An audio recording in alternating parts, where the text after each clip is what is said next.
El maig es va posar en marxa amb un ritme alt i igualat entre els dos equips, que s'intercanviaven cistelles.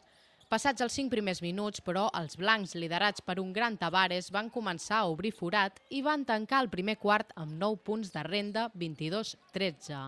El segon període va continuar sent de domini blanc.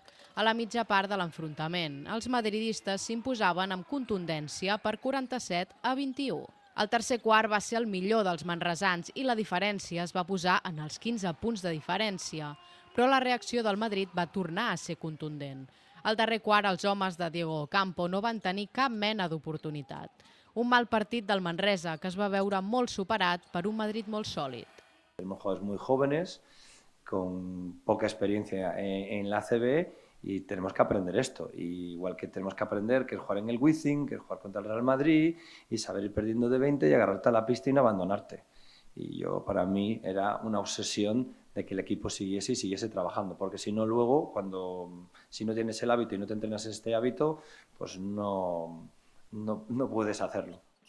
Els homes de Diego Ocampo no tenen gaire temps per recuperar-se d'aquesta derrota i és que aquesta setmana hi ha compromís de la BCL.